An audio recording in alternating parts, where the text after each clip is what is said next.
இதுல வந்து நமக்கு இந்த ப்ரோக்ராம் பார்க்குறவங்க கூட தயவு செஞ்சு நான் என்ன சொல்லிக்க ஆசைப்படுறேன், நீங்கெல்லாம் இந்த மாதிரி இந்த மாதிரி அனாத ஆசிரமங்களுக்கு மற்ற இடங்களுக்கு போய் பார்க்கணும். நீங்க என்ன செய்றீங்கிறது அர்த்தம் இல்லை, போய் பார்க்கணும். பார்த்து உங்களுடைய பிறந்த நாள்னாக்க உங்களால முடிஞ்சுன்னா அந்த குழந்தைகள் 15 குழந்தைகள் 50 குழந்தைகள் ஒரே ஒரு சாக்லேட் வாங்கி கொடுங்க, முடிஞ்சா வாங்கி கொடுங்க.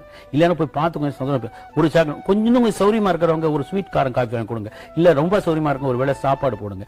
அப்புறம் அடிக்கடி அங்க போயிட்டு இருந்தீங்கன்னா யாரும் பார்க்க வரமாட்டாங்க, அந்த குழந்தைகளையோ அந்த நோயுற்றோர்களையோ கைகால் விளங்காதவங்களையோ இவங்களாம் பார்க்கறதுக்கு ஆளுங்களாம் வரமாட்டாங்க. நம்மளாம் எப்போ வேலைக்கு போனோம்னா கொஞ்சம் ஒரு 1/2 மணி நேரம் 10 நிமிஷம் பேசிட்டு இருந்தோம்னா ஃபீல் ஹாப்பி. இன்ஃபேக்ட் நான் பல இடத்துல போயிருக்கேன், மனநிலை சரியில்லாத குழந்தைகள் அவங்க வந்து நான் வந்தவனை ரெக்கக்னைஸ் பண்ணி கைதட்டி சிரிப்பாங்க. அவங்களுக்கு அதான் முடியும், அதாவது பழக்கப்பட்ட ஃபேஸுங்கிற அளவுக்கு. அவன் டிவியில படம் பார்க்குற போது அவங்க ஒரே குஷியா இருக்கும்.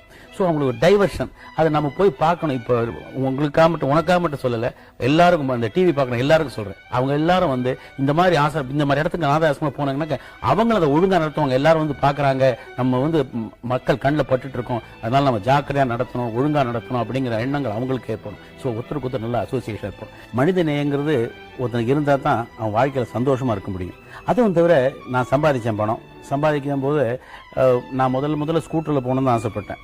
ஸ்கூட்டரில் போகணும்னு ஆசைப்பட்ட போது கார் வாங்குறதுக்கு ரொம்ப யோசனை பண்ணேன். கார் வாங்குற போது ஏவிஎம் படத்தில் எங்கிறது போது தான் காரே வாங்கினேன். நான் முதல் கார் அது பஞ்சு சார் என்ன சொன்னால், நான் ஸ்கூட்டரில் வந்துட்டு இருந்தேன். ஸ்கூட்டில் வந்து கார் வாங்கிப்பா அப்படின்னாரு. எது முடியாது சார், நான் கார் வச்சுக்கிற அளவுக்கு வருவேன்னு தெரியாது. இப்போ scooter I can maintain, okay sir.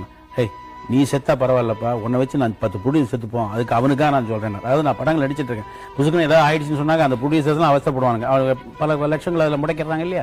அதுக்கு அப்போ அவர் பஞ்சு சார் போது ஃபோர்ஸாக தான் சொல்லுவார். அவர் சொல்ற வார்த்தைகள்லாம் நல்லதுக்கு தான் சொல்லுவார்.